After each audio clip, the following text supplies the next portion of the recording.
Dang, dang, messed up. But what's going on, everybody? Welcome back to In the Coop podcast for episode 14. It finally feels good to be back on YouTube with our chat.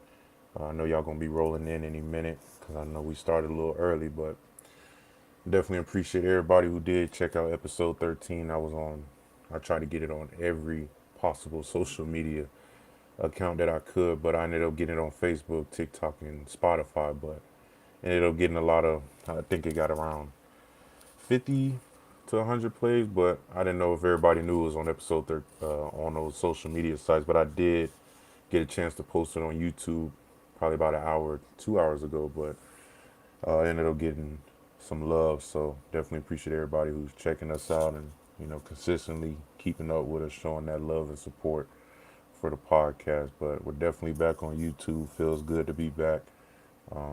We're over 5,760 subs now, on our way to 6,000. So that's going to be some big news going into February, where we got a lot of big news coming in to start February. But for the last episode of January, we're going to do a little FSU talk, college football news, some drama. As y'all know, there's some tampering going on around, but this ain't nothing new. But we got some hot topics, and of course, we're going to hit D-Lo with a little trivia. But other than that, D-Lo, how you feeling? Feeling good, man. Can't complain. You say, man, feel good to be back, man. Feel good to be back. That's real.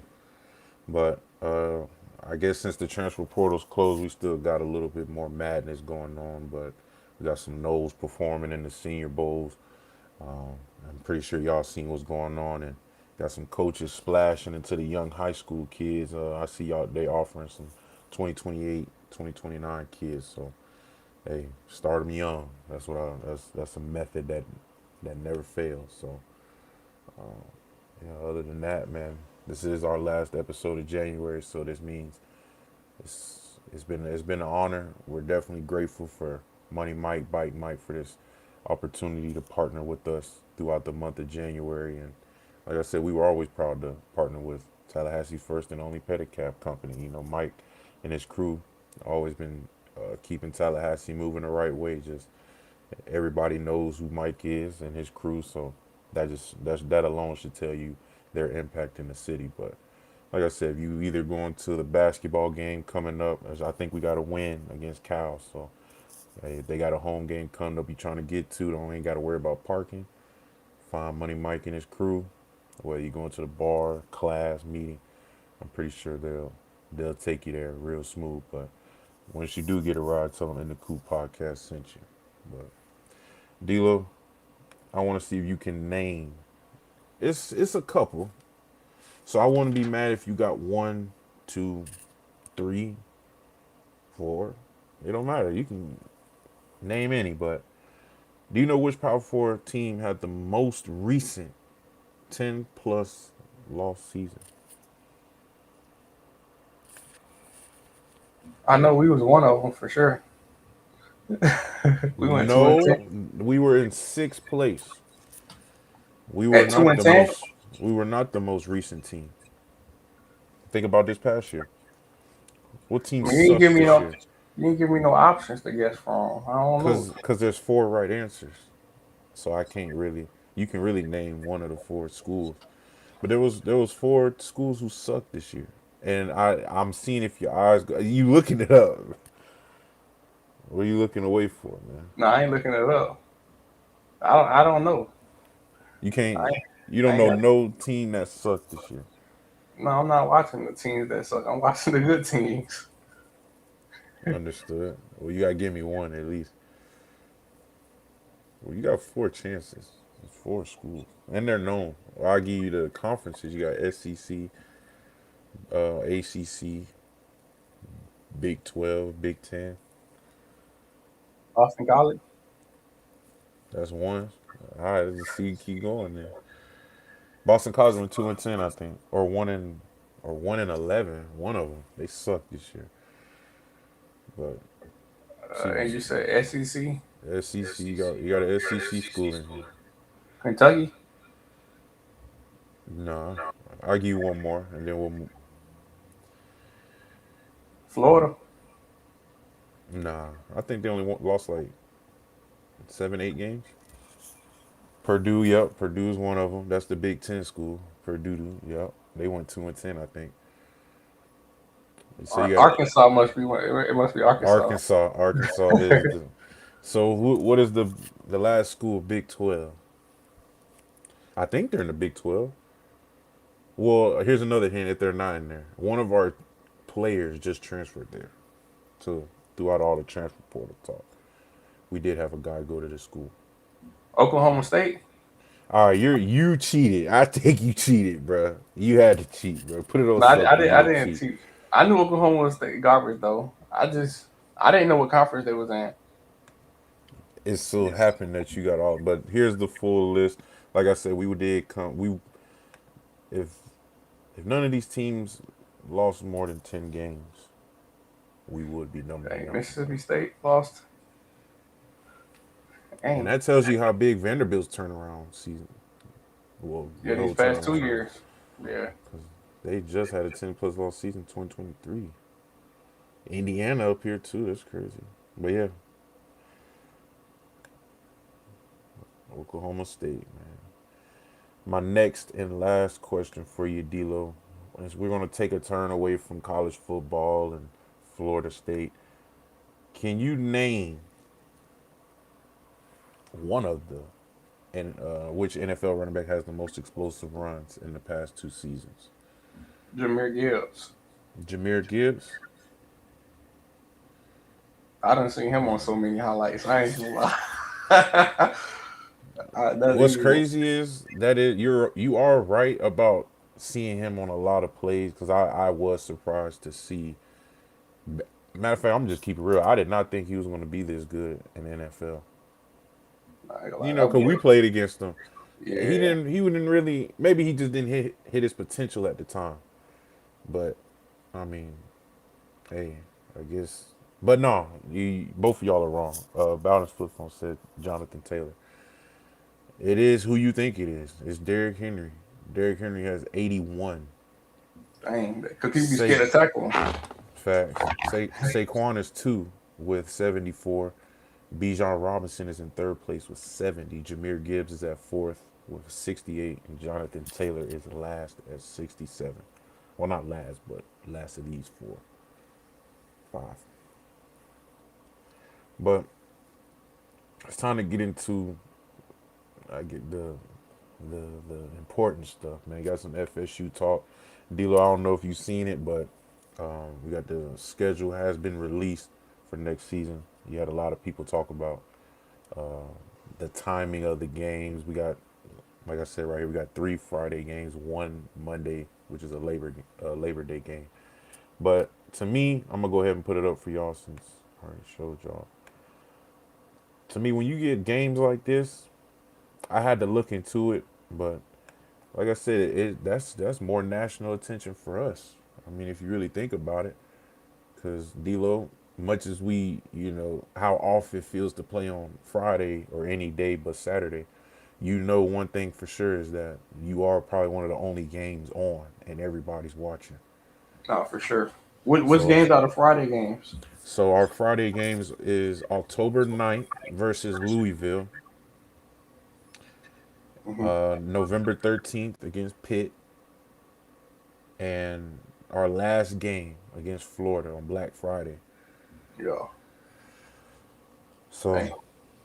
like I said, man, this is there's going to be more national attention. Not that Florida State needs it, but you know,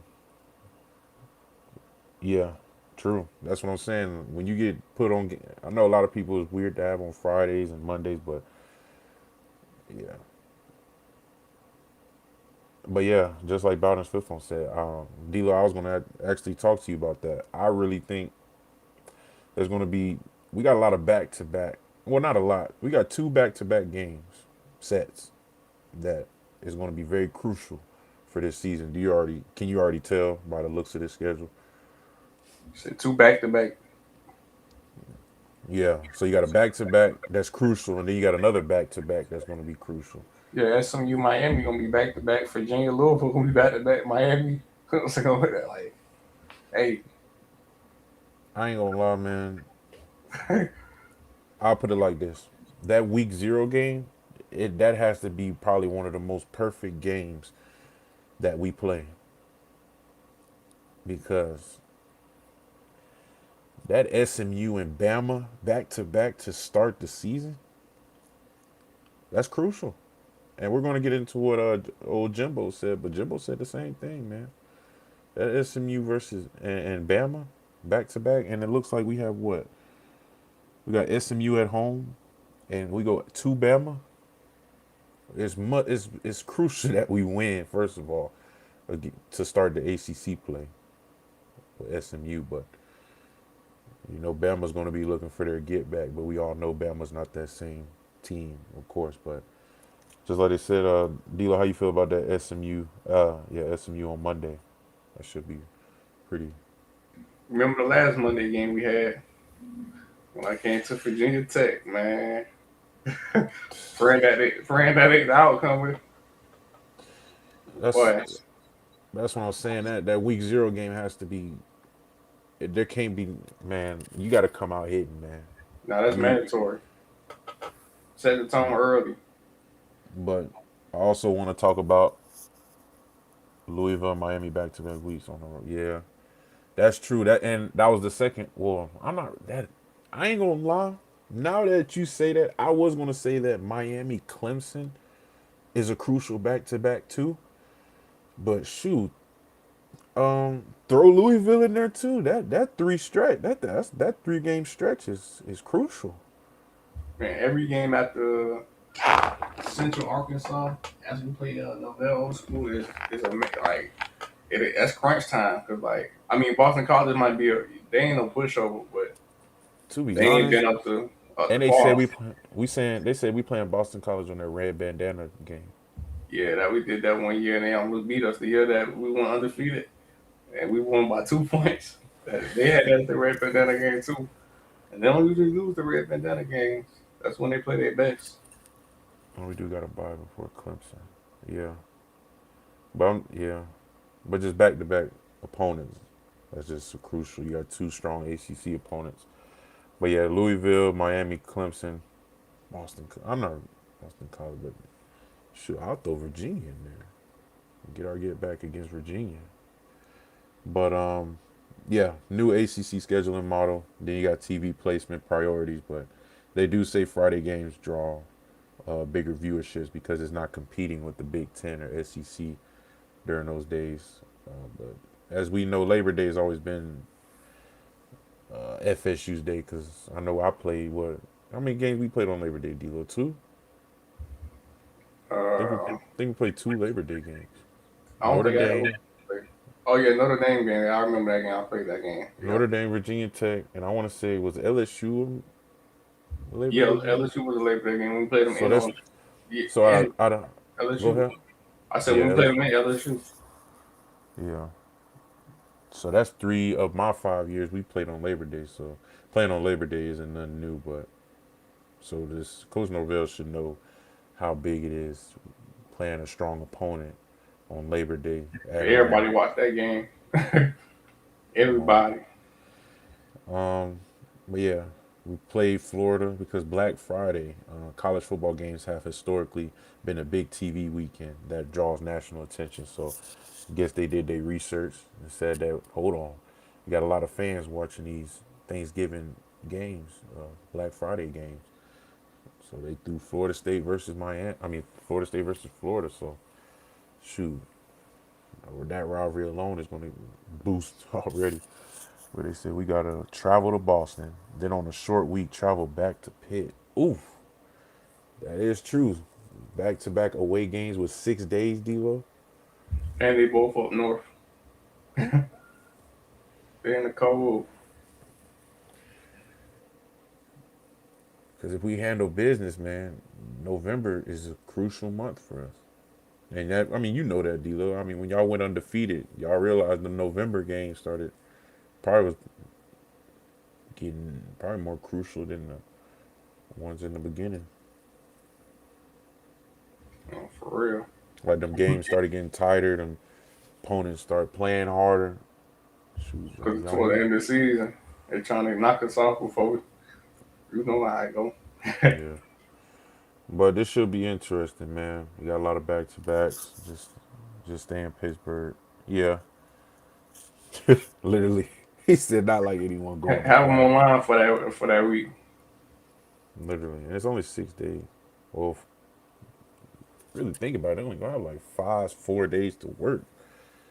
You don't want to waste time on the road, but we'll see how it all plays out. But it's good to, get a good look of what next year is gonna be like for us. But let's go ahead and move on. D'Lo, Coach Sims, man, new linebackers coach, had an exclusive one-on-one interview with the, I think with Jeff on the Seminoles Unconquered app. I mean, he spoke about the four pillars that he's going to be about in the linebacker room, and I just want to see how you feel about it. He started off really saying just how excited he is for this moment, and it means everything to him. And we all knew this soon as it was announced, or probably even rumored, that he was going to be taking this role, especially with the history he has, and we all know about his play at Florida State, and just knowing that he's probably going to most likely bring that same energy as a coach. So that should be interesting. But he said psychological development. What's their why? What's their goals? What's their purpose? I agree with that already. That's the first thing anybody should ever ask and know. Correct, D'Lo? What is your why? Nah, definitely. You gotta be playing for something. You Facts. gotta be playing for something. Then next he said technical development, pre-snap progressions, post-snap progressions. D'Lo linebacker, you already know that, huh? Yeah, that's mandatory. That's a Yeah, non-negotiable. that's mandatory. Physical development, reaching their full potential with the resources at Florida State, and we talk about this They all the got, time. yeah, they got plenty of them now with the new facility. Ain't got no choice but to be great. No, we That's was right. at. We had to walk across the. We was in the other locker room, man. Had to walk across the field just to get What? to practice, and we had to drive our cars to the field for conditioning. Everything right there now.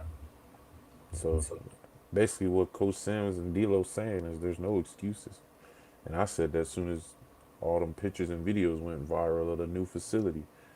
You got all this stuff in here. There's no way I should be seeing guys getting hurt all the time. I shouldn't see guys getting pushed around like they're weak. I shouldn't see guys getting tired and slow. Look, man, you got all the resources, man. And most of the staff that we know, D-Lo, is still there when it comes to support staff. So I still think there's no excuses. So he also said technique. Last thing, man, D'Lo. He said identifying young men with measurables, linked heart, and identity of a champion. Said this scheme allows linebackers to be versatile, just like him. They said Ernie Sims would have been a prototype linebacker in this defense. So what you think about those four pillars there? Simple. Yeah, simple, but definitely the heart. If you ain't got heart, then hey, we can't do nothing with Yeah. you. But no, I've been a fan of this hire since the rumors happened, man. Just y'all know I had Coach Odell as my coach, and I always been a fan of when you got alumni, especially whether they big name not, but coming back and being a coach for their program means a lot because it means a lot to them. They're taking it serious. But shout out to OG Coach Sims, man. But we're gonna move on. D'Lo, there was a record that was about to be ruined, but Daryl Jackson came in and saved the day. They was finna say for the first time since 1972, FSU has zero players invited or playing in the Reese Senior Bowl. I don't even think it's Reese's anymore. Yeah, man. Hey, they love it. They ready to hate on us. Literally, Ready to hate on us. they said it was a 52-year streak that was about to be broke. But uh, as y'all know, man, Daryl Jackson been doing his thing. It all started at the East West Shrine Bowl. He was named to the All Practice team because I don't know if you've seen his clips, man, but I told him there's no way a center guard human should stop that bull rush, man.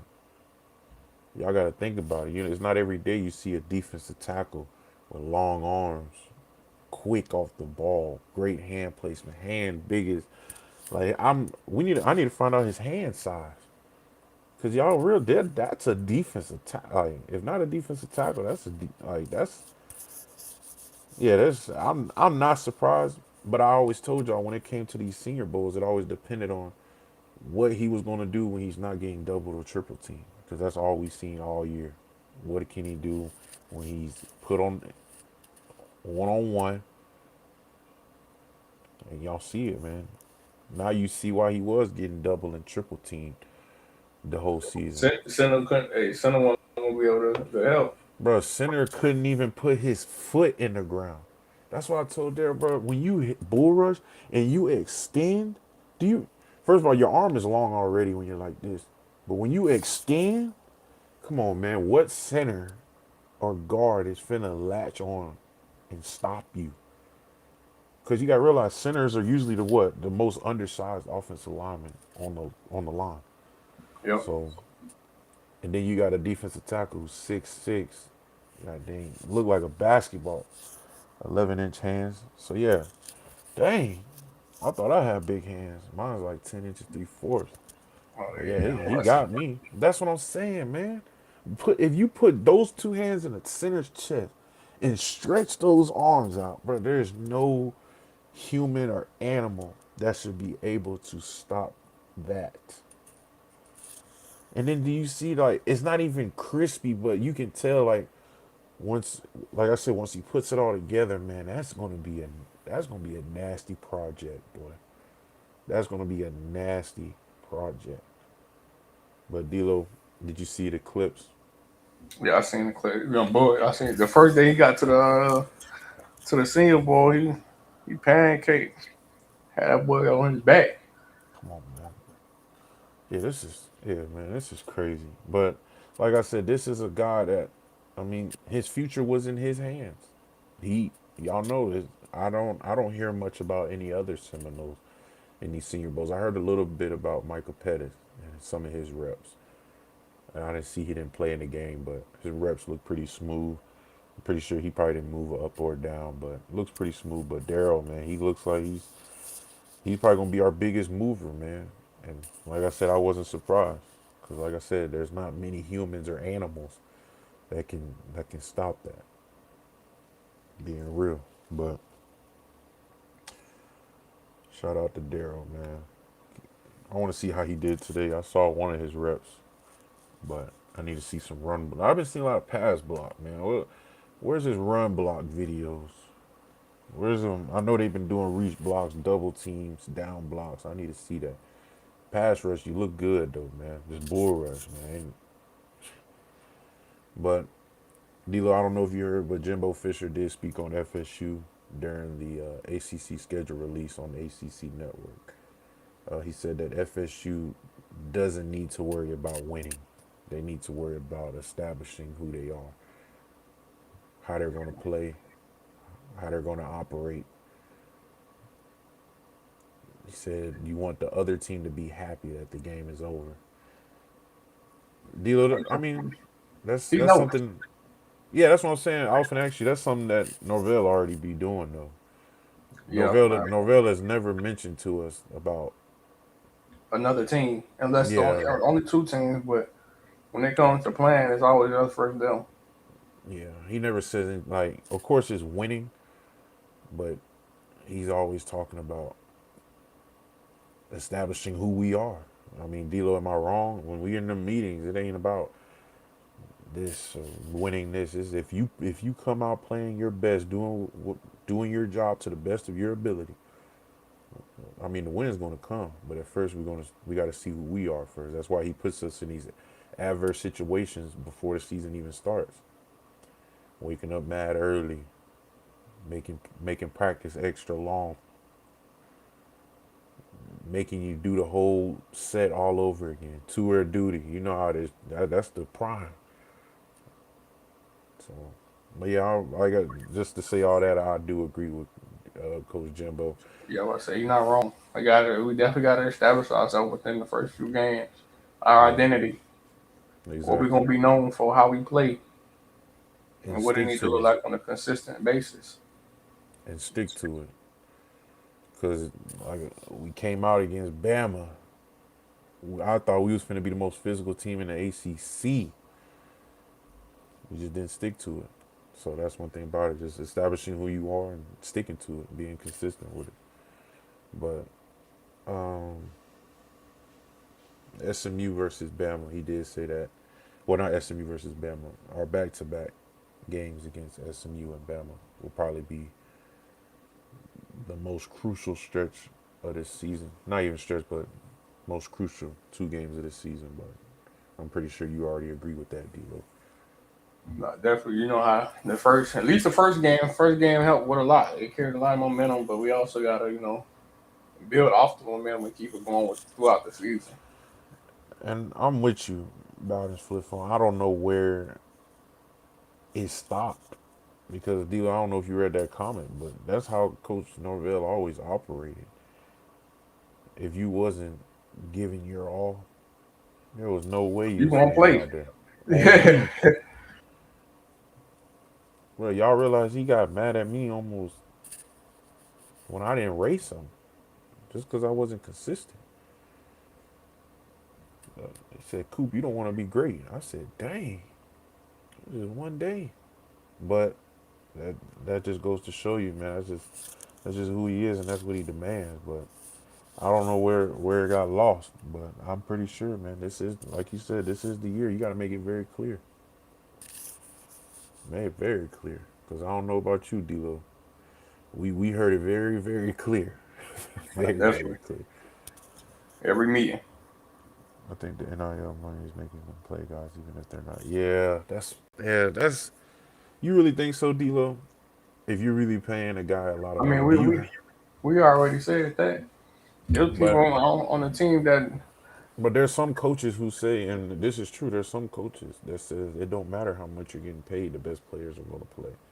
I don't know if that's all the coaches, but I know some coaches are doing that.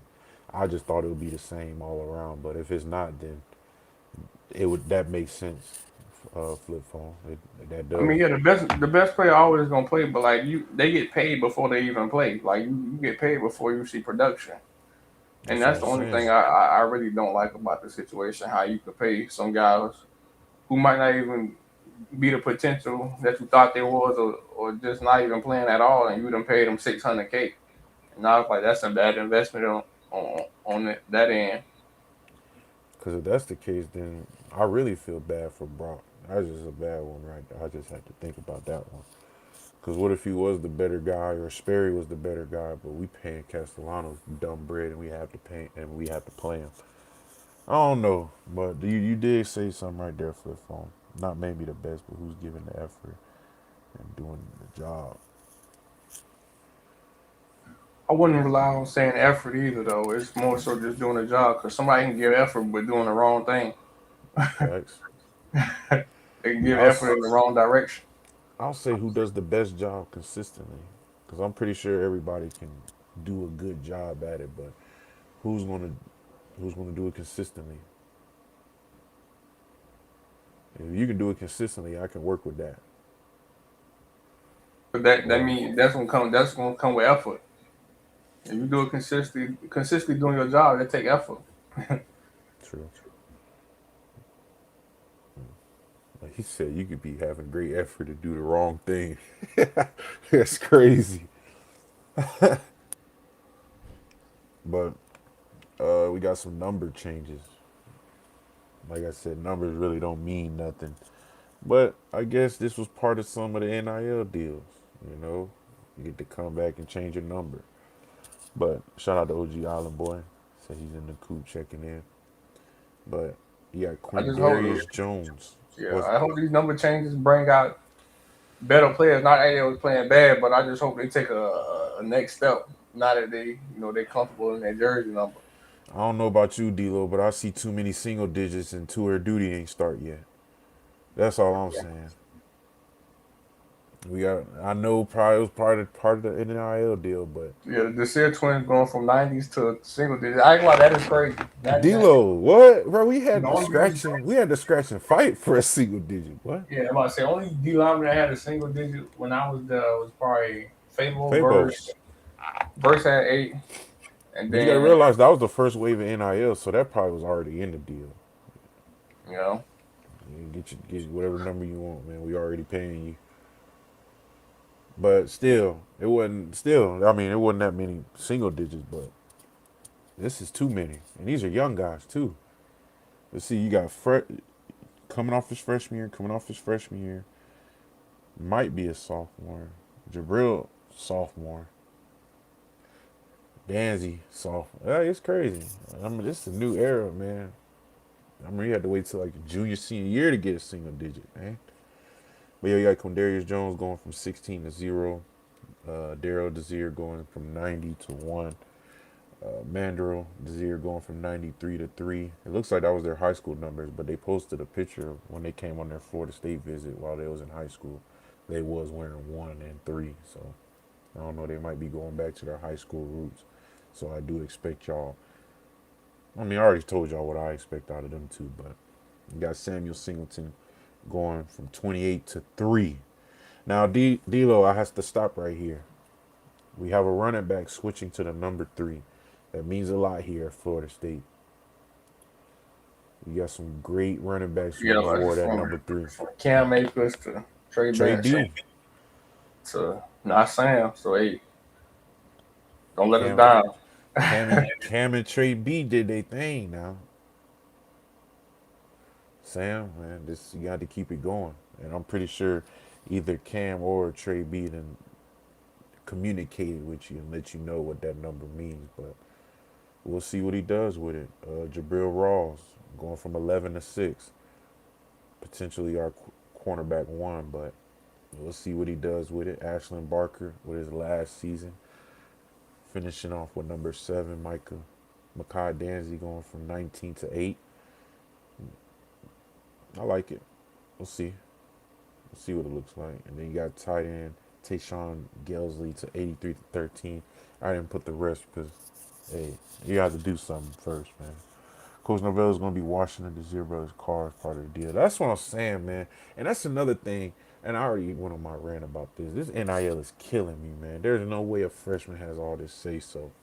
And it's no hate to the Desir twins or it's all the freshmen out here, man. I'm Be a kind lot of of eyes on them this year. it's really jealousy though, man. Cause I mean I wouldn't even speak that much as a freshman, but oh There's gonna be a lot of eyes on this year. oh A yeah, lot of eyes. I'm And I hope and they perform up to their potential. They get more snaps this year. So that's what I'm saying. Anybody who made not even just the Desir twins, because y'all know there was drama all through the college football, but when you put drama, man, you know how many eyes is gonna be? Like just D'Lo just said, man. Everybody's gonna be watching. Everybody's gonna be watching the Desir twins. Everybody's gonna be watching Jordan Seaton, the number 1 offensive tackle from Colorado. All the drama he been doing. Everybody's gonna be looking at the Luke kid that was in the drama. Everybody's gonna be looking at that Duke quarterback.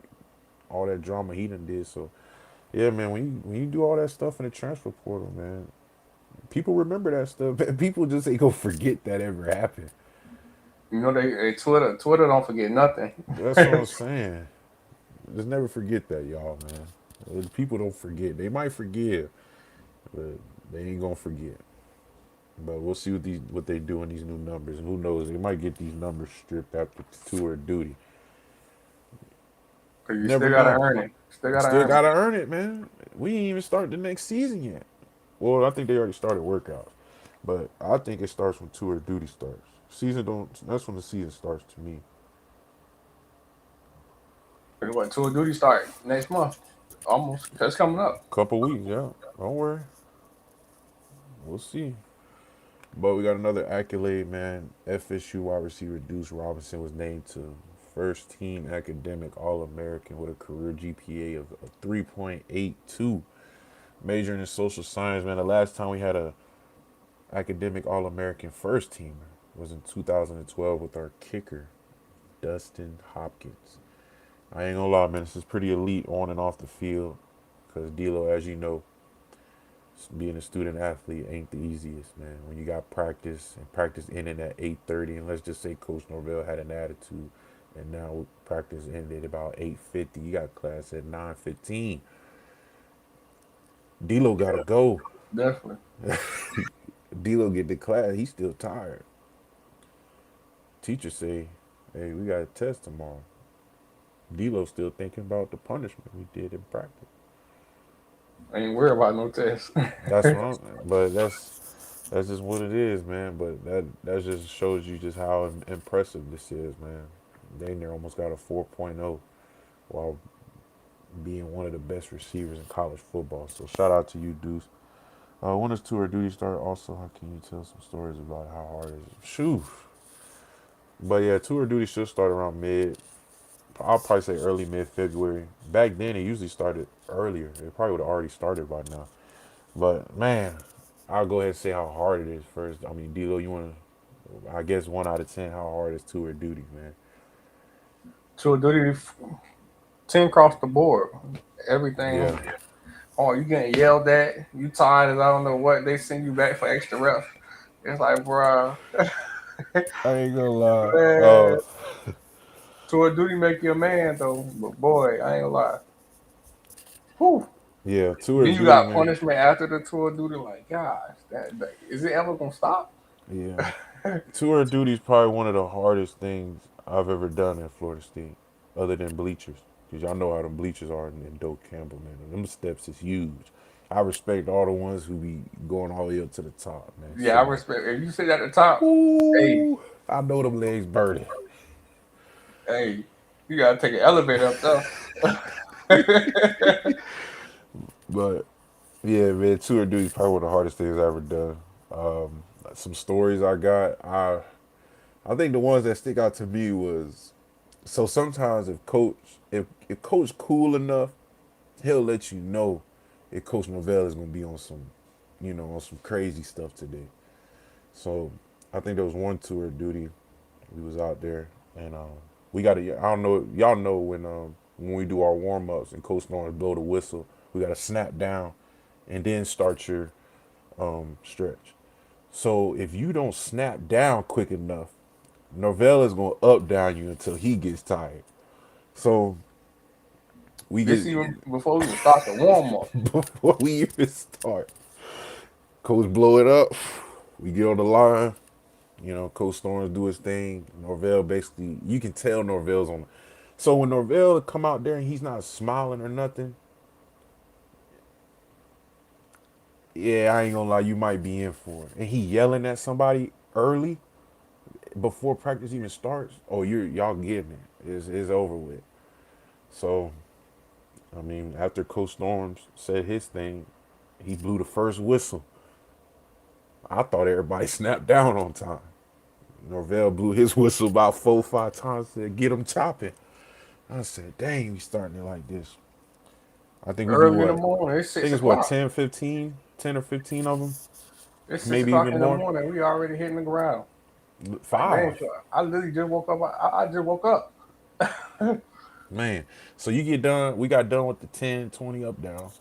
Now we finna start the first stretch. He said, "All right, let's do this again." I thought we all snapped down. Norvell made us. Basically, we ended up doing like 100 up downs before tour duty started. And D, I don't know if you remember that day, but we did do a lot of up downs, a lot before tour duty even started. And then the second funniest story is when we had. So you got to do up downs. So there's different groups in tour duty, and when y'all are done with a rep, if somebody messed up, whether it's hands on the knees, didn't finish a rep, you all have to do up downs. So Coach Odell is known, and y'all know Coach Odell. He's known to give you some up downs. So we get done. Coach Odell said he counted like 5 mess ups. So that's dang near what 50, 40 up downs. It was one of the first drills. I'm dead tired. I hit the ground. I get up. Coach Odell looking at me. I'm looking at. I get down. Get up. I look at Coach Goodell. He stepped on the agile bag, fell, and flipped. Some of us started laughing. Man, he made us do more up downs while like extra while we was supposed to basically before we was about to switch, man. Just because we started laughing at him when he fell. I got the video of it, but I ain't trying to post him and do him bad. But it's a crucial memory, man. Never seen Coach Odell fall, but he got up so fast. That's what made it so funny. But yeah, D'Lo, you got any stories you remember before we move on to the next question? I just remember that first tour of duty ever. The Oh, very first one. The very first one when they had the mat out there when we was rolling. I'm like, well, why we rolling? And I was just trying to figure out everything. Why we rolling? that tour of duty when Norvell first got the job, he should have got arrested for that. We started way early, and he's And we about to didn't know what kill to us. expect. We didn't know what to expect. A tour Bro, of duty. he literally killed like bro. I'll never forget that, man. They and the tour of duty now is modified. I don't you.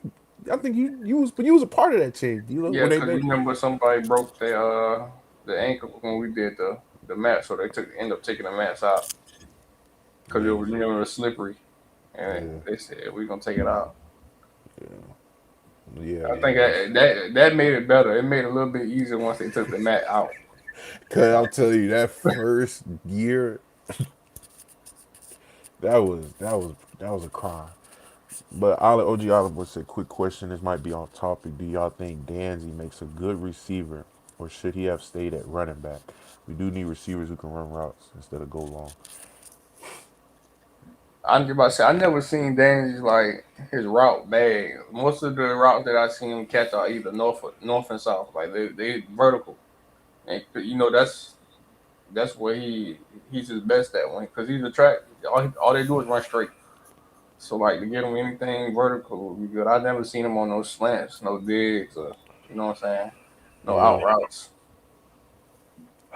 To be honest, that is a great question though. But if off of my opinion, I say he's a good receiver. Yeah, I think he stayed because he's too small to be a running back and too small and too tall. Like you don't Not want nobody saying that tall. not saying he wouldn't be a good running back, but he's very valuable at receiver. I mean, like what Bowden Footphone said, over the middle slants, like that's a weapon. Put Danzy on a slant, put Danzy on a drag, put Danzy on the end, put Danzy on a go, put Danzy on a post. Just give him space to run. Like don't.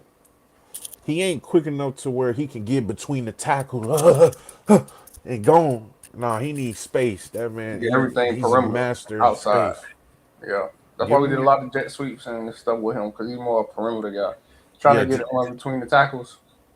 yeah. I Jet don't think jet that's sweeps are the closest things you're gonna get to him being a running back, and that's probably the only running back experience that he should have. But I do think I feel like they are going to use him better this year, even though not to say they didn't use him well last year.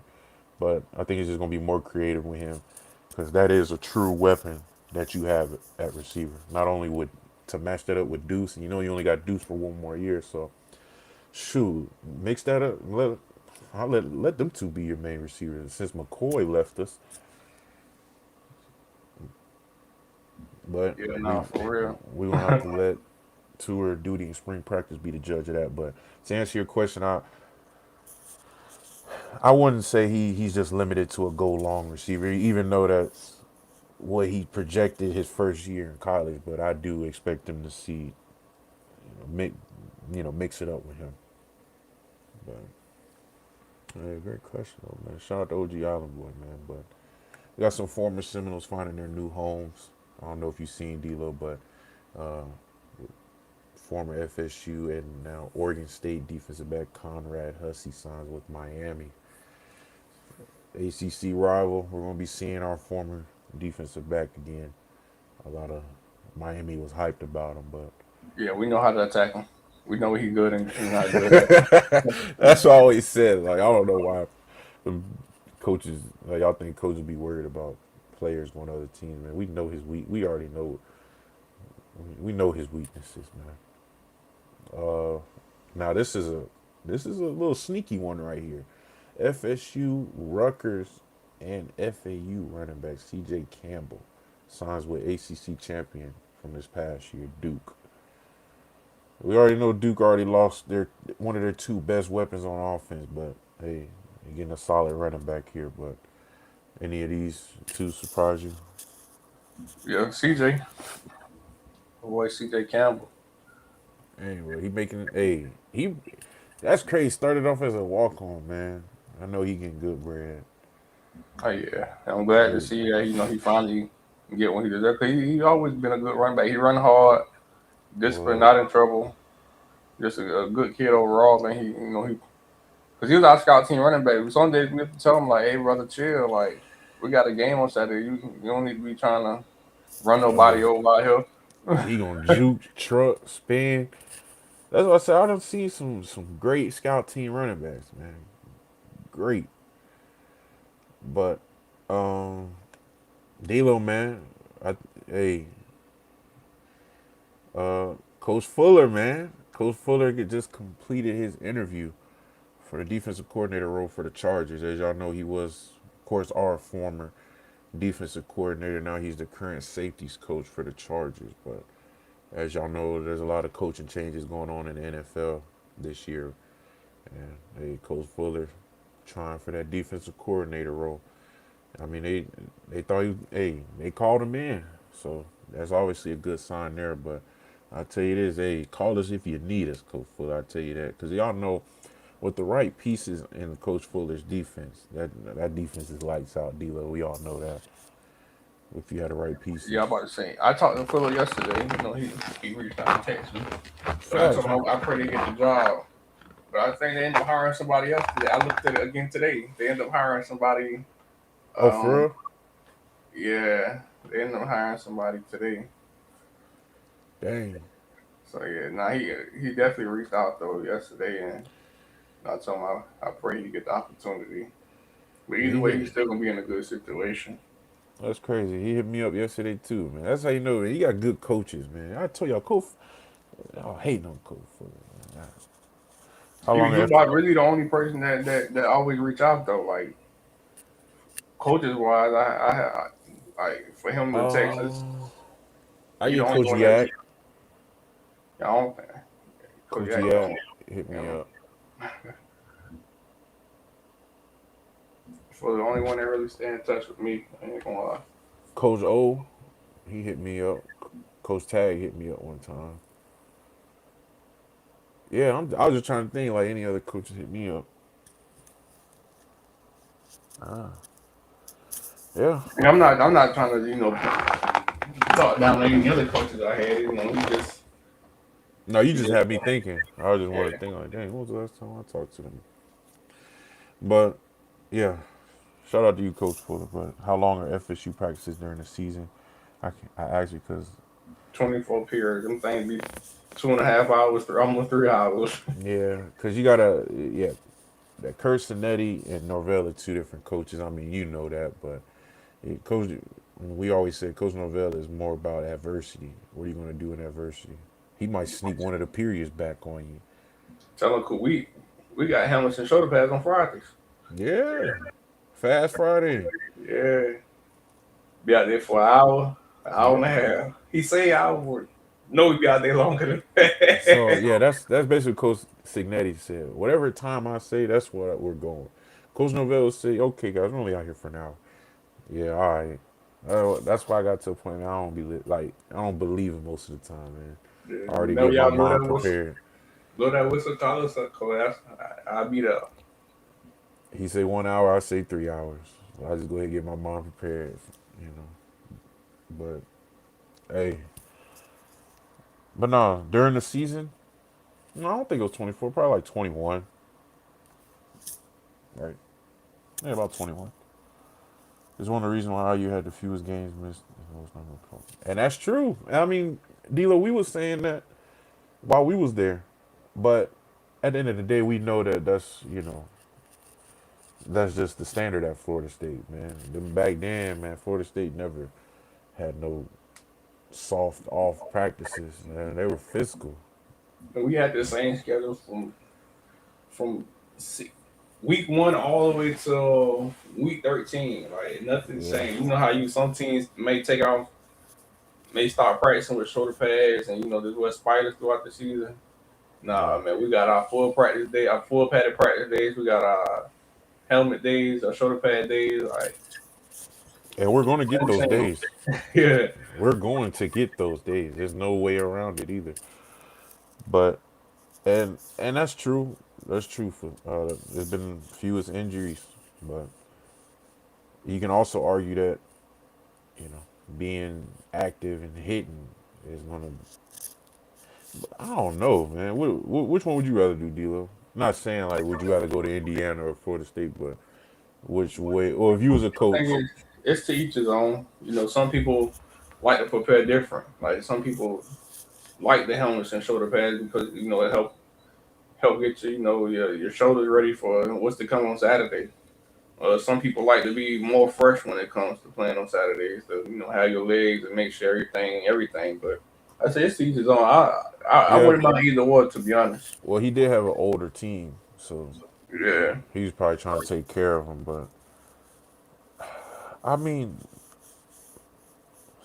I don't think he's. If anything, he should change what we talked about earlier. Getting guys out there who does the job right consistently, not just because we're paying them more. But we're gonna move on. We got Tallahassee legend returning to Tallahassee, former FSU great national champion and wide receiver coach Ron Dugans has been named the wide receivers coach for the FAMU Rattlers. So he's returning to Tallahassee, but right across the tracks. Yeah, crazy to say it. I'm all about what IU is about. Like I'm with it, cause that's how I work out. That's how I train. You No, know. yeah, like an hour 30 minutes is not bad for practice. As long as you get everything you need to get done within that hour 30 Yeah, minutes. that's what I'm saying. If you going in there with an intent, no break, no not sitting there on fooling around. It shouldn't take you long to get your work.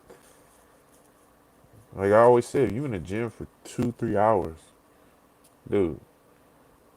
Probably give them more meeting time. Have more meeting time with them. I would say every coach in America is different. Yeah. We can't just blame Novell way just because Indiana won a national championship. It has been No, I'm teams that saying did that national if I was championship. a coach, I would do that. You would do 90-minute practices. Yeah, with intent though. Like then that means I'm gonna be a strict coach. Like y'all better not mess around these 90 minutes. But that standard that's something you gonna have to implant though. Yeah, like that. That got to be your foundation. That's what I'm saying. Like they got to be out there, no games played, 90 minutes in and out, get your work done. But yeah, that's how I would do it personally. True. Cause you ain't But been nowadays, yeah. Cause nobody attention span gonna last 3 hours. Or that's what I'm saying, deal. I don't think they can handle them fall. Like of course fall camp, but I don't even think fall camp is as tiring as it used to be. They don't have to stay in a dorm, for a week. You know, I don't know, but we're gonna move on to college football talk. It looks like the college football playoff committee made their decision after all those meetings and talks. They decided to remain with 12 teams in the playoffs. Even though many fans and officials wanted to add four more teams to make it a 16-team playoff, but I think it was a smart move. I don't think you should change the number of it, but I do think you should be putting the right teams in. Because me and D'Lo already said it. If you put the right teams in, we probably wouldn't even be having this problem. yeah, nah, facts. Take James Madison out, put Vanderbilt in. You should have Take put Tulane out. yeah, like when you put teams like that in, of course people gonna want more teams in there. But like I said, if you do it right, there's not gonna be many complaints. Because now you got Duke that won the ACC championship. We're Power Four, and they didn't get no love because of 13-1 James Madison. Come on, man. But yeah, you think it was a smart move, D'Lo? Though Yeah, I like the 12-team bracket this year, especially the way it played out, because you give teams opportunity from if you that 12 team, you get fight your way throughout the playoffs, and shoot, it'll much come as down to you. It'll show that you deserved it more than the teams that they put in before you much as I hate Miami, they was the 10th ranked team. and made it all the way to the national championship. That's what I'm saying. I guess that 12-team playoff gives everybody a chance, but we're gonna the NCAA beat the NFL to approve commercial jersey patches in all of college sports, not just football. Started on August 1st.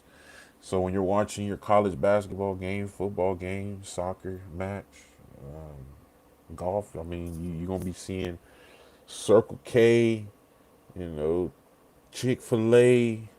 Who else we sponsored by Duo at Florida State football? Yeah, you're gonna see all that on the jersey. Especially they're gonna be. You gotta think that's top. They're gonna be paying. Even though it sounds crazy, bro, the program's gonna be making dumb bread. You know how many? You know how much companies are willing to pay to have they like NBA jerseys, basically. But that's the thing; they already been on. They already if they sponsor, they already been in the stadium somewhere. Because you know how that they got the sponsors on the back walls and all that. But like to actually see them on a uniform, that's gonna be different. Somebody make a play, you see a Chick-fil-A sponsor, like I wonder what make Nike. you I want to go wonder eat what some Nike Chick-fil-A think now. about it. I wonder what like Nike, Adidas, Under Armour think about that.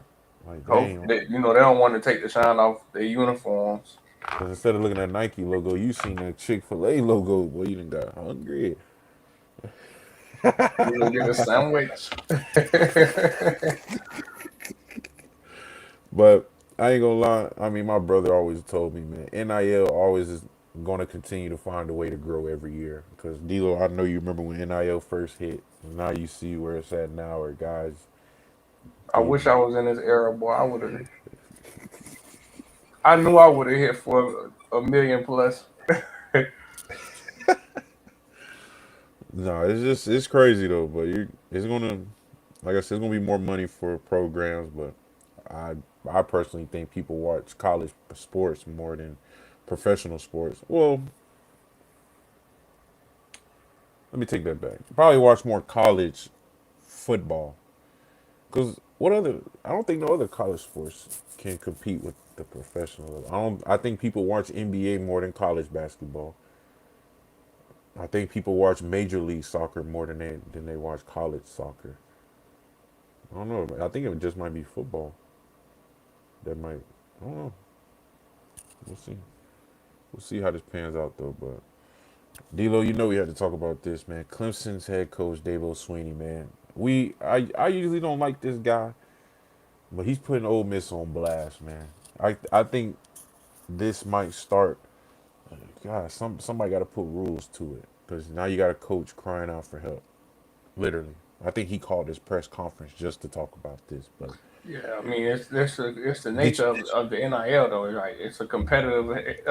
did It's you competitive. hear did you hear the press conference? Nah, what do you say? So he said that he got in contact with the agent and the GM. He told GM said, "Look, if you don't stop contacting him while he's in class and coming to workouts, we're going to turn you in." GM said, "I don't want no parts. The head coach is his own man. I don't even talk to his agent no more."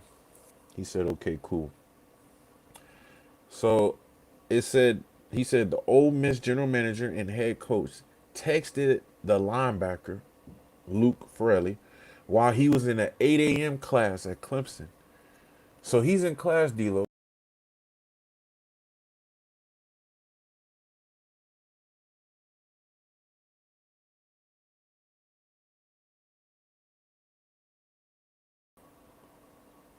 I Oh, my, had you, my boy. I had you. my fault, my fault.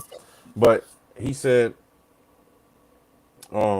I know your sign. What's the buyout? And sent him a photo of $1 million contract.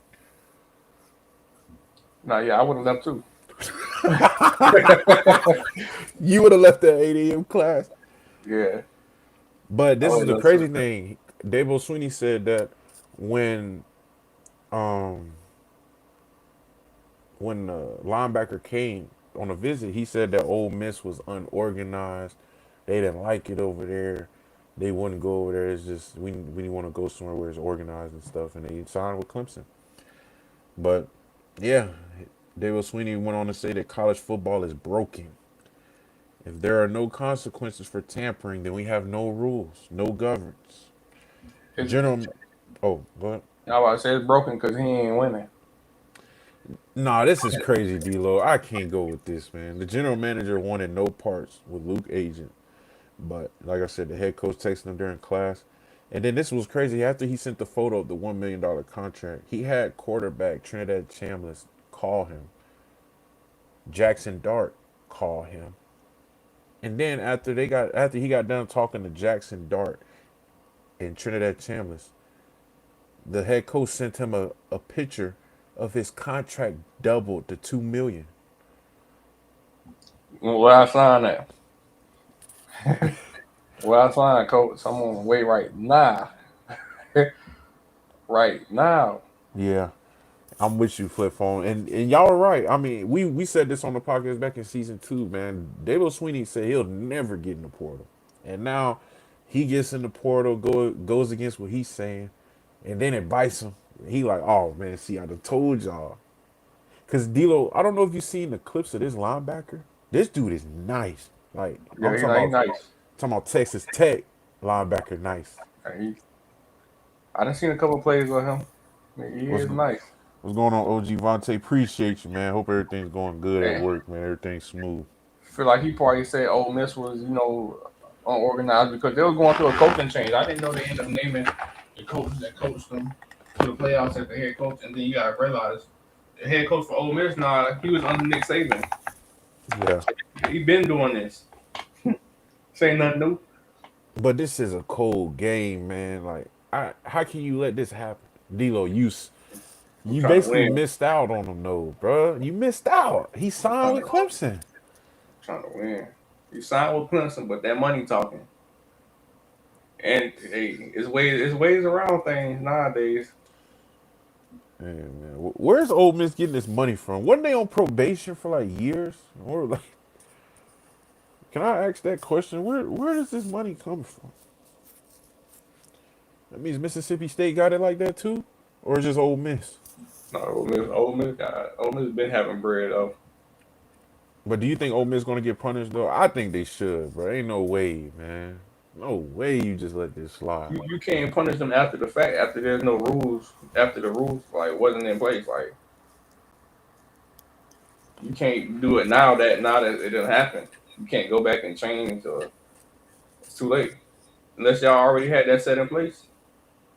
D'Lo, Then the player you just signed just finished workouts at 6 a.m. and he's sitting in his class, and now he's coming to you in his office saying, because Luke was actually communicating with Clemson what Ole Miss was offering him. Like this wasn't no secret. yeah, Clemson wasn't trying to pay more.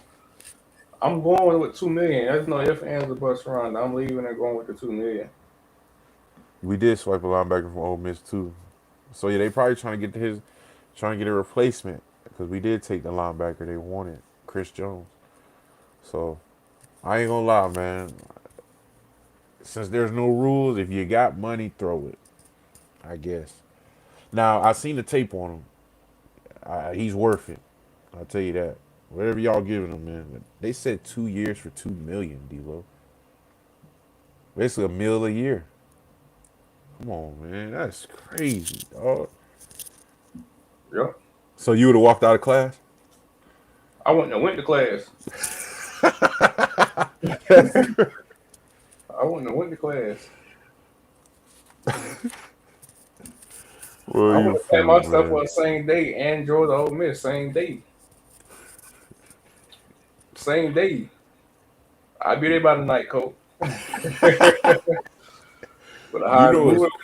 You know How what's they're moving crazy? custody like missing. You know what's crazy? That's now that I'm thinking about. You think that's what the Desir twins went through? Teams was offering that bag, sending them photos of contracts, and we had to match it. I think that's I what it wouldn't be was. surprised. Yeah, I think that's what it was. Because we got a linebacker that I never heard of until all this stuff started going down.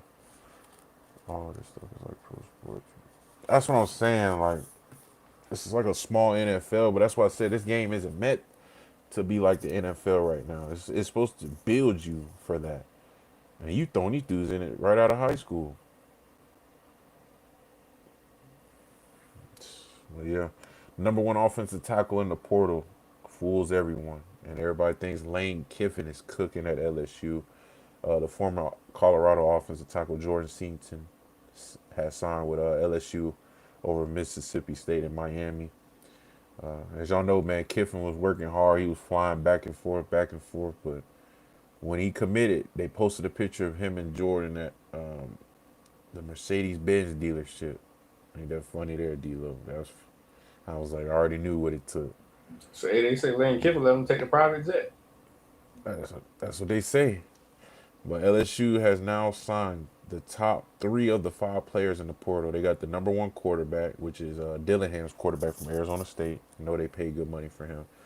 Number one defensive end in the portal. I think he came from Ole Miss. And the number one offensive tackle now. But my thing is, what will they do with it? They also got 57 commits, rated at 355.7, which makes this the highest rated class ever. I ain't gonna lie, man. Kiffin, you think Kiffin might cook at LSU? Yeah, easy. I I don't wouldn't be know. surprised them boys in the national championship next year. I'm not gonna be surprised when they are in the national championship next year. At all. At all. I'm not gonna be surprised at all. They gave him a lot of money. That's the reason he went to LSU because Paid him what that he good said, I money. want to have money to spend on my players. Literally. And they gave him good money to spend on the players, too. And he making them count. Imagine getting your QB swiped right after building your offense around it. Yeah, man. Like I said, I feel bad for Dillingham. Like, I feel bad for the coaches that's trying to do it right. Like, Norvell's trying to, there's a lot of coaches out here trying to do it the right way. Man, right. The right man. Hey, Ole Miss ain't doing it the right way. Ohio State ain't doing it the right way. Miami ain't doing it the right way. Man, these dudes is abusing this system. So,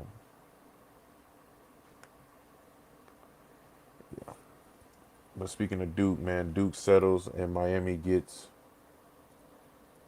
um, Duke, Darian Mensah, and Duke agreed to a settlement that would clear way for him to transfer to Miami, along with Duke's top receiver. But they said it was a confidential settlement, which I know a lot of money. I think either Miami paid whatever it took for him to get out of there. I think they paid his buyout, And basically. Duke took that money. It's all good. They just didn't want to say how much it was. They probably charged them extra. But yeah, like I said, I think they just had to pay some money back to the program, which I'm either sure their agency or um,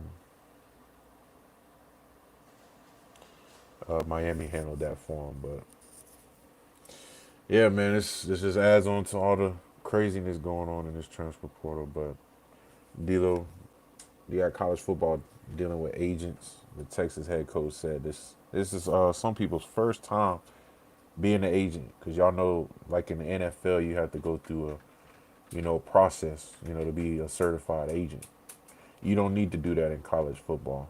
So he said that sometimes it may be their roommate from their freshman year, and they're just throwing out numbers. So I just want to ask you, D'Lo, you think that's one of the biggest problems right now in college football? Dealing with agents. I mean, when you're dealing with Yeah, this amount of money, somebody gotta negotiate. yeah. But it's just I think right now that's probably, if it's not one of the top three problems, top five problems. Because I know when you might think you have a guy like, shoot, the Desert or what, Rodney Hill. Some guys who had bad agents. Right? giving them bad advice. Like I'm talking like, bro, who are you listening to? Like, where are you getting this advice from? So yeah, I think that's probably doing more harm than NIL itself. You got guys who probably really don't even know what they're doing, and in charge of this of their their career, their pathway. Why would a high school quarterback ever want to go to a top program now? Every top school is getting a quarterback from the portal. That's what I said, man. I said this when I think a couple episodes ago, man. I feel bad for those high school kids because they're starting to get like, dang, they're like basketball. Because in basketball, you got to be one of them ones to get an offer. So I think that basketball effect is going to be making its way towards high school football. High school football, you always had a couple. Well, we always had a couple guys get offers or looks, but shoot, man, it's gonna it's one of you got to be one of them ones, man, one of them ones. But you're right, man. Everybody getting somebody who's already showed that they're ready for the moment instead of trying to get a guy primed up because not a lot of coaches now can prime a quarterback up now. Yep. You want one that's already made. And everybody trying to win right now. Exactly. That's another thing.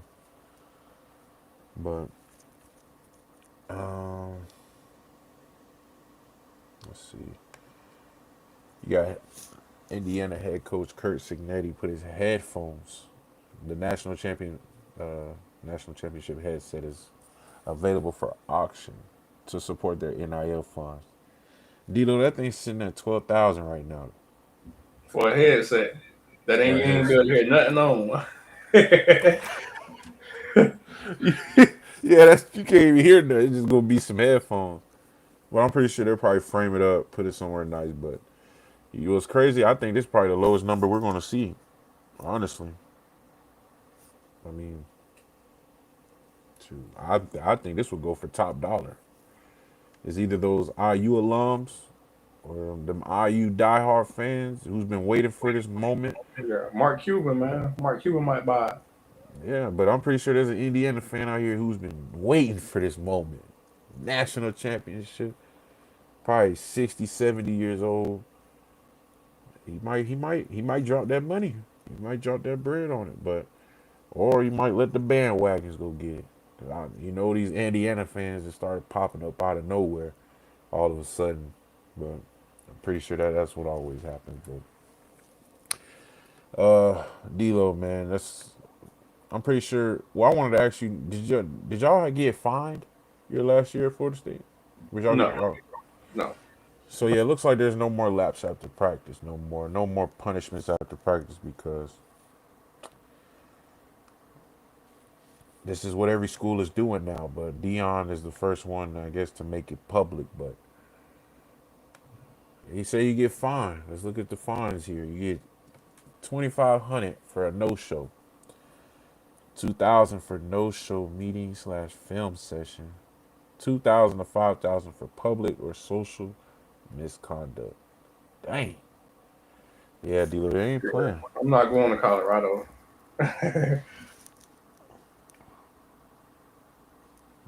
Yeah, that's true, Island Boy. The kid can be working, boy. I didn't. I never. I mean, I always peeped his work, but I guess this era, this is. I guess this is where he thrives at. Michigan just passed the law to allow high school is close to high school. Shoot, Georgia, where I'm from. I don't know if you know that, D-Lo. Well, I don't know if it's in your part of Georgia too, but shoot, Gwinnett County, you can get paid now in high school. Man, I'm going to Ain't it? Grayson High School, man. Grayson High School. What? Yeah, I think they passed that like last year or 2 years ago, because I went to go visit one of my trainers who's at a different high school, and they were telling me like, yeah, man, some of these kids, man, they just get paid and they don't want to come to trainer. I said, it sounds like college. What is? Keep So you watching supposed to them get down, paid? man. Clay. Keep watching them down. Yeah. And I get, hey, OG Grillmaster, I guess you can because they signing contracts now. Because I don't know if you saw D'Lo. OG Grillmaster asked if can you actually find The coach could do whatever he want to do with his team. Oh yeah, this is It's what's his going on. team. OGP, yeah, man. $500 late to practice. 400 if you're late to meeting or film. I know some guys would have been 1,000 by by the end of the week. Late to treatment is 1,000. That's crazy. Yeah, man. This is a new era, dog.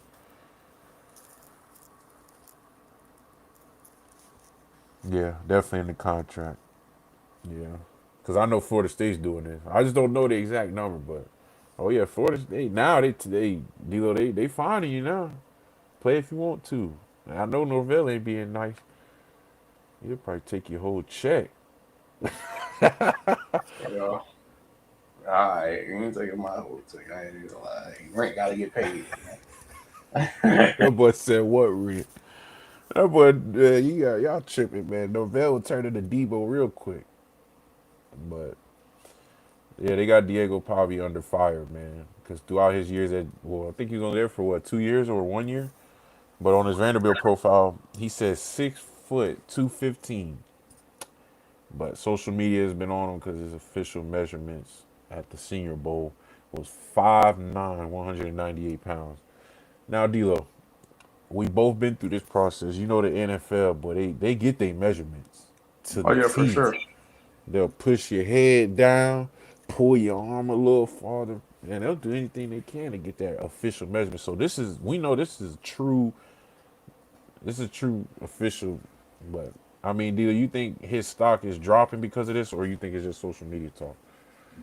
No, ain't no 5'9" quarterback on last NFL. Every old lineman is 6'5" and above. Like, Yeah, let's be realistic. Don't the short last shortest quarterback was Kyler Murray, and he ain't got Kyler Murray legs. yeah. So this era of college football is replaying how it used to be when these dudes were playing the game. Not Literally, this. 5'9". Like that's way too small. Yeah, yeah. I thought it was both because at first I was like, nah, maybe they overdoing it.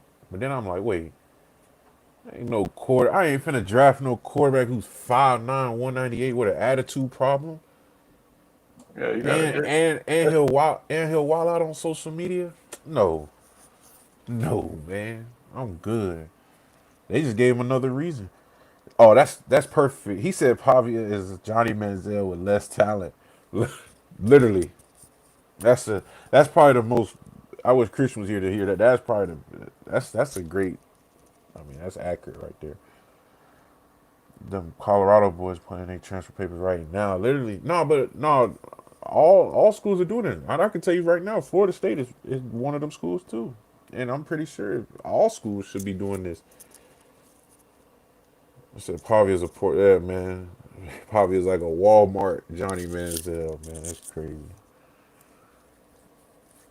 But yeah, yeah, I don't think. Yeah, I think this definitely hurt him. It definitely hurt him more than it helped him. No, facts.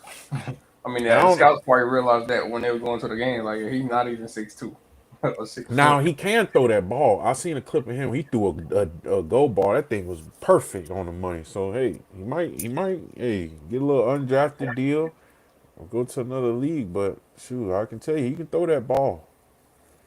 But he's gonna be one of them quarterbacks like Kyler Murray who gonna have to consistently run out the pocket to get a good throw. I don't think he can say what sit in that pocket. Man, he probably gonna feel like the whole world is caving in on him. Shoot, but OG Israel, man, it's been a minute, man. Glad to see you, man. Hope everything's well. FSU needs to find players. I love it. You want to make big money? I cannot miss. Yeah, yeah. That's literally what. Like, I'm with you because at first I was confused. Like, why would you find young players? But shoot, man, when you go into these places, man, these attitudes is crazy. Like, deal. I don't know if you've been around not just Florida State, but any high school or any colleges near, man. Them attitudes, dude. I don't know. They just think they on top of the world, and I think that's just what money do. But shoot, man, I'll find them too, man. Come back to reality. 'Cause ain't no way. But Yeah, if anything, we already fining them. I'll raise the fine. Anytime we have a losing season, the fines go up. Yeah, last year I know it was 500. You were late, but we didn't even make a bowl game. 1,000 for being late. Missed assignment. Yeah, we fining for those too. I told you to hit the B gap. You hit the A gap. $2,000. Yeah, you ain't gonna have no team.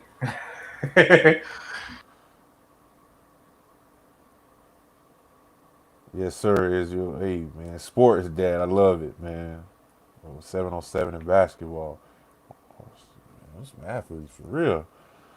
Like I said, look at the parking lot outside. Yeah, yeah, yeah. I ain't gonna lie, Flip Phone, man. You been speaking facts though. Cause I ain't gonna lie, D-Lo, I don't know if you've been. I work out at Dope, and I feel like I'm running into a Mercedes Benz dealership or a damn Ferrari dealership. I'm like, God, Yeah, I Lee. ain't gonna, I bought me a Benz too. Yeah, This man here. But we're gonna go into our hot topics. Go ahead and finish off. Like I said, if y'all got anything else y'all want to talk about, y'all can always hit us up in the chat. But yeah, man, I'm all for finding, find them, find them, find them for anything. But for our first hot topic, I'm gonna tell y'all don't go to India right now. There's a highly deadly bat virus with no known cure has been reportedly spreading rapidly in Indiana with fatality rates reaching up to 75%. As of today, health officials have confirmed 5 more cases of the Nipah virus in West Bengal. D-Lo, man, look, I don't know if you got your passport and you be going out the country. Just I, take a I, break on India right now. no, I never planned on going to India. Have you ever seen they street market food? Yeah, Like, wait, I'm like, boy, I'll be sick out there. got that bug juice supreme out there, ain't it? That's crazy. I seen how they made their lemonade. That's all I had to see. Yeah. I don't see y'all gotta get them boys some 95 Toyotas and tell them they gotta earn this guy. Literally, man, freshman first car is a Benz. I remember when I first got to college, Wally was a senior and junior. He said, "Coop, man, I finally saved up for my first car." And it was like, it wasn't old, but it was like mid old, but it was a nice little car. Like, I'm like, we went from this to one of the old heads getting like a '08, '09 car to freshmen getting six figure car. That's crazy, man. I remember some of my teammates was starving. It's crazy, man. Nah, they the ones that put the food in. You see what OG Mate said? He ain't lying. He ain't lying. Oh, he not lying. No, he not lying. Oh, they put that feet in the food. But they do everything. That's probably why they got that bat virus, man. They probably trying to cook the No. back.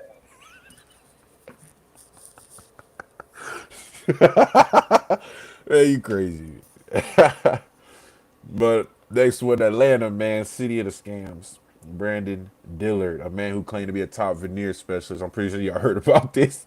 That boy got hit with a RICO, facing over 100 charges because he was practicing, you know, he was basically gluing veneers on people's teeth and job done.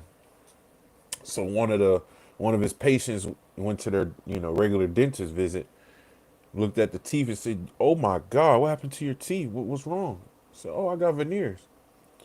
First of all, I don't know if y'all seen that video, but if you look on the wall and there's no license, man, come on, come to your senses. Even barbershops, go to a barbershop. Where's the barber license? At least peep it, you know. So you telling me you went and got veneers? Dude wasn't even I could have did. certified. I could have. Literally, dude, that's like me and you do an In the Coop podcast veneers, man. Veneers special. But what's also crazy is D'Lo, he was running classes too. He was teaching other people how to put veneers on people's mouth and teeth. With no certification. So he's telling everybody his way, and they were all doing it wrong too. But nah, yeah, he ain't lying, man. Start him early, man. You probably watched a YouTube video. Yeah, I tell y'all, Israel be dropping some gems now. He be dropping that real. You gotta catch it. That where you from, cool? More. The A, they said the A is a scam city. How you feel about No, that? no, no, no. I'm Gwinnett County, and I'm I said, Lilburn. hey, that's Atlanta. No, no. Consider Atlanta. I seen some pretty wet girls though. I doubt these dudes. Yeah, because they said in order to get veneers, like you gotta have your teeth shaved down. He wasn't even doing that. Like he literally said, "Smile, glue, glue." Yeah, so it's certain types of veneers though too. Like the porcelain veneers are the ones that you can glue in without shaving your teeth down, Oh, and see, I that's didn't part know of what he that. was doing. But it's definitely ways and certain glues you got to use, and you got to get checkups. Yeah, that's like going to a surgeon. This dude ain't got no certification on his wall. Dude, wall look like this. What are we Yeah, talking crazy. about? Yeah, it's crazy out here, y'all. But we're gonna move on, man. The UF head coach for the men's basketball team spills the beans. Dealer. I don't know if you remember when we talked about Charles. He went pro for 2 years, and now he came back to Alabama, and he's playing now. They let him go. He said that they were able to put it to where they got a judge in Alabama who's also a donor for Alabama to write a temporary restraining order, and but he said we'll still beat them. I believe it, honestly. Because if y'all been to Alabama, y'all know it feels like Alabama's like a cult. Like it's all was just Yeah, I mean it ain't no professional team. yeah. Alabama is a professional team, so like That's all they e- got. even though it'll be temporary, by the time March Madness start, ain't nobody gonna be playing. He Now, playing. the question I want to ask you, D'Lo, do you think it's the same for football players? Because you know, like, say if you stayed at Florida State for another year or two, your draft, you think I would say like NFL don't want older guys coming out of high school. So But would you say that's the same for basketball? the NFL and the basketball. There's two different aspects. Like they are, you gotta realize basketball is played all across the world, and they got different professional leagues. There's no other professional league that a high school is going to play a professional contact sport and then come back and try to play college. Like once you go pro in football, it's over with. Your body ain't gonna last. Yeah. I mean, Kobe Bryant played professional basketball before he even went to the NBA, so like he could do that. So you think it's going to help the Luka basketball Don players? Luka Doncic did it. So you think it's going to help Charles? You think he'll when he A come lot back of out he'll be a higher pick? yes, yes. A lot of NBA teams take people that's from overseas that been playing professional. Like you look at the first couple picks within the last couple years, it most of them people that already been playing professional sport And and, a, basketball. and another part of the world, huh? Yeah, Yeah, I didn't know that. That's crazy. They said they pulls out a white marker. Let's say he pulled out a white marker for his teeth white. I should have saved a picture of him so I could have showed y'all him, but it looked like you can't trust him. It looked like he put in his fake one, but maybe FSU can get him for a year. Hopefully, if you leave college for the NFL draft and still have a year left, but did not make it, should you be allowed to come back? It's coming. D'Lo, you think? I mean, you kind of said no, but I don't. I think you could come back. nah, you play NFL season like No, he said you didn't make it. Like you didn't make the cut. Like you probably went late round or undrafted. Didn't make the 53 cut. well you Didn't figure make the that out practice. before you even declare. But should you be allowed to come back though? Football. I think it's coming too. And if that's the case, too, I can see it coming. But I think they should be allowed to come back, man. But then that goes if a They team don't. wants you. Yeah, they gotta want you, but it just Yeah. logically don't make sense though. Like How it don't make sense. a kid going to play professional football at 18, 19 years old and then tries to come back? Or you say if he don't make it, like even if I like somebody So who first went of all, you can only undrafted, go in the NFL after your junior year. You're what, 19 after your junior year? 19, 20? yeah, 19, 20. So yeah, and then you get drafted and you don't make the 53-man roster or the practice squad. You can go back for a year. You don't think they should do that? I mean, they're getting paid in college so much now. That's what I'm saying. Like NIL is not. It just won't happen just because of NIL. Like you get paid NFL salary in college.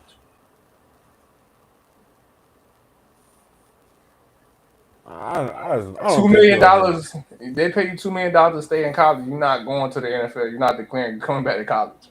I mean, true.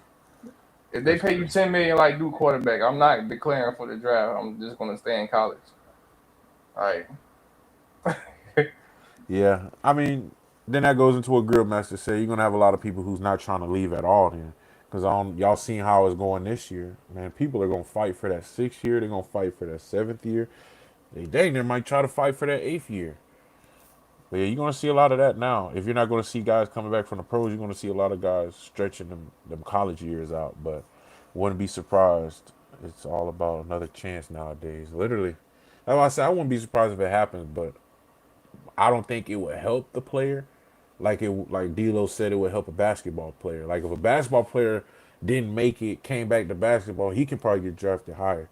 But if a football player got drafted, didn't make the cut, came back to college, his chances of getting picked up at a higher rate it ain't gonna be that good unless you come back and have a ball out Heisman season. But if you just come back and a little improvement, I mean, I'm with D'Lo on that one. Miami has a linebacker in his 8th year. Yeah, I actually made a tweet about that, D'Lo. I said that you're number my one. I said he in the same class with you.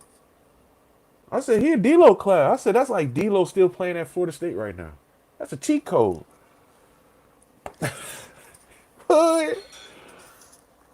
It's not about helping him. It's about coming back to earn money. Yo, then yeah, if it. So you hold on. So you don't think this Charles kid came back to help get him? NIL. Oh, They you paid think? him to come back. So y'all really think everybody coming back for bread? Who wouldn't? In this era, you can get paid rookie salary in college.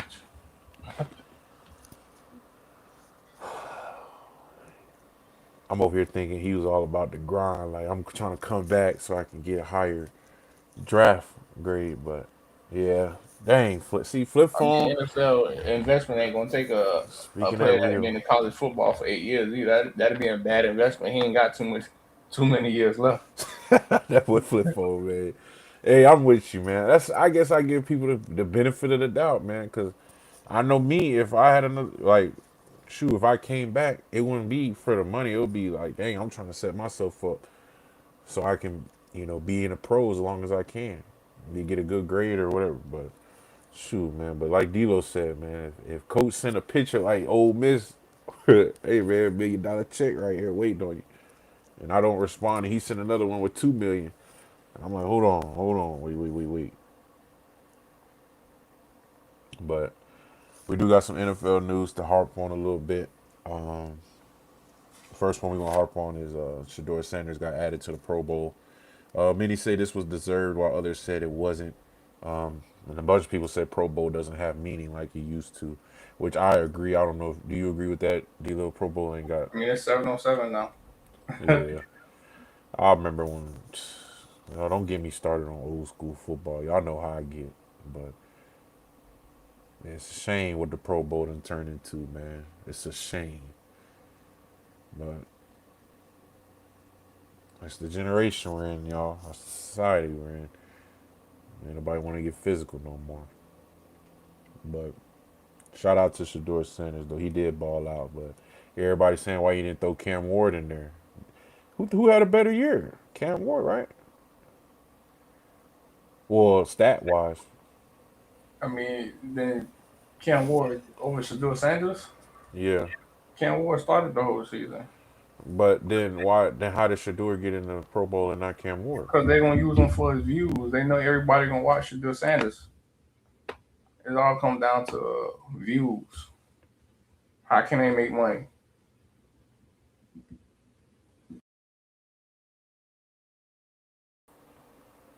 My fault. But yeah, that's true. They know Shador is here for the views, man. You get Shador in there, everybody gonna be watching. What is he gonna do? But it's just a flag football game, Yeah, dodgeball. he had the most jersey sales party this year as and I think he's a third string quarterback. Nobody Yes. watch Browns games they watch Browns games for Shador. No matter if he's doing good or bad. Yeah, they said 7 touchdowns, 10 interceptions. So yeah, now I'm trying to figure out why it wasn't Cam Ward. But then again, yeah, it is what it is, man. That's crazy. But you got the Patriots and the Seahawks rematch in the Super Bowl, man. Patriots become the first team to reach the Super Bowl after hiring a new head coach that only won 4 games or less in the past season.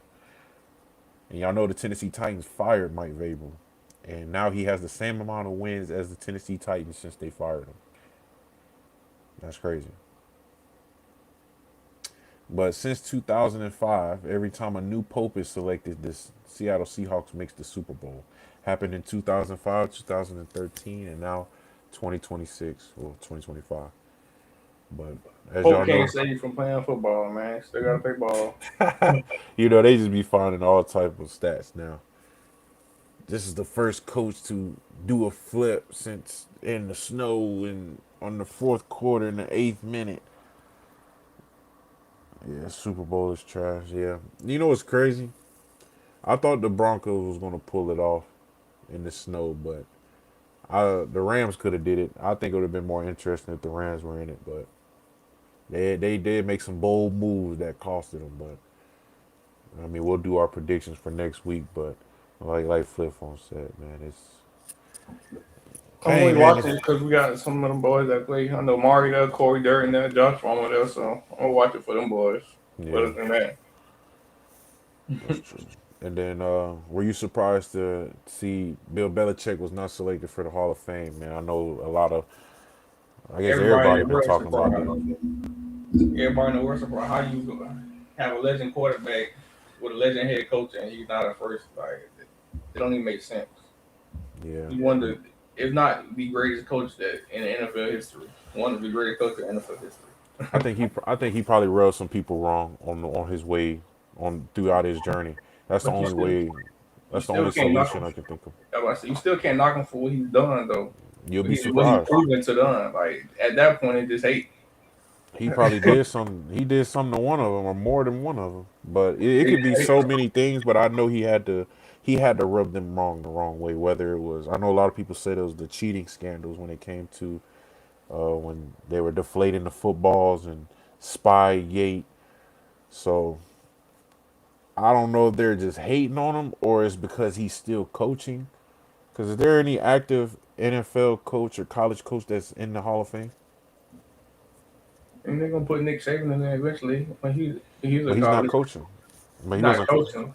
I mean, he's not coaching But college. you think that played a role though? That he's still coaching, so maybe we're gonna wait till he's done coaching. Because we don't know if he's gonna come back to the NFL. We don't know. Yeah, I don't think he's gonna come back to the NFL no time soon. I tried to do it a benefit of the doubt, like they wasn't hating on him. Maybe they were just waiting on him to finish coaching, but I don't know. It could be the cheating scandals. It could be that Brady left and won a Super Bowl in Tampa Bay without him. Made everybody think it was Bill Belichick and Tom Brady, but it was really just Tom Brady because he went off and won a Super Bowl with another team. He's Or it still could be head his coach young of the team. girlfriend. Like I remember the Huh? Malcolm Butler interception, man. To this day, like he's still the greatest coach. Like when it comes, you can't knock him for what he's done. Like I said, like Yeah.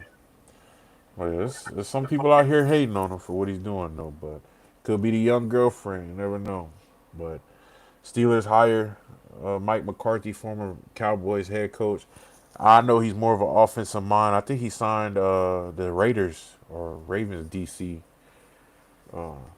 today, but I ain't gonna lie, he was showed he was real emotional, man. He said Pittsburgh been, means a lot to him. I guess since he was a kid. So I don't know, man. Look like Pittsburgh might be in good hands. You never know. We'll have to ask Christian on Monday. But y'all know Christian is a Steelers fan. But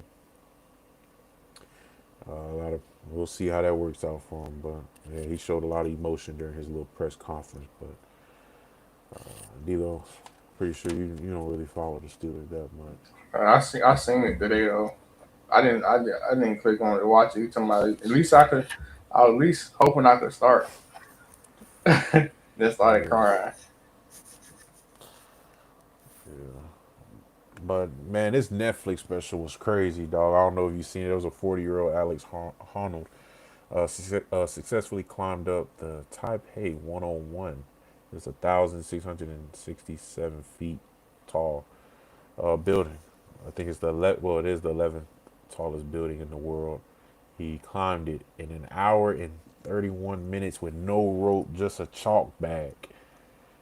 I ain't gonna lie, that was impressive. I can't lie to you. That is probably one of the most impressive things I've ever seen. I want to know, would you do a D-Lo for the money? Never.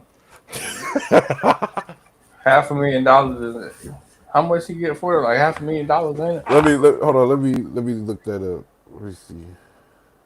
But I watched like the way he trained though. Like he does he legit. But I ain't gonna. I'm not risking my life for How however much much they paying.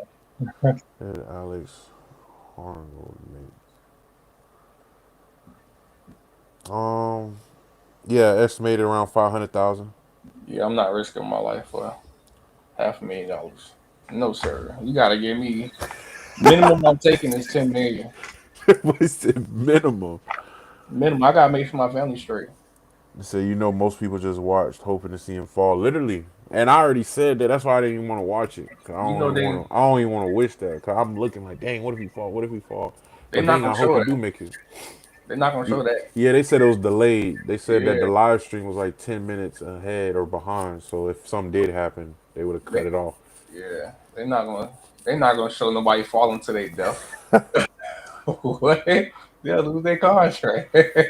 That boy said the Zero would make a lot more money than that, but just for playing football this year. That is crazy when you put it in comparison like that. That's what I'm saying. I'm risking my life, and you want to go give me 500K? No, minimum I'm taking is 10 to 20 million, because y'all gonna make a lot of money off people watching these. Literally. Like, no, Um, you got the Jets' highest paid players of this year coming up, and this is kind of crazy. Everybody's saying that they're stuck, and it might be a while till we you know, see them come back. But the highest paid players for the Jets don't even play for them no more. Quarterback Aaron Rodgers, they still paying him 35 mil. They still paying Sauce Gardner 31 mil, and Justin Fields they paying him 23 mil.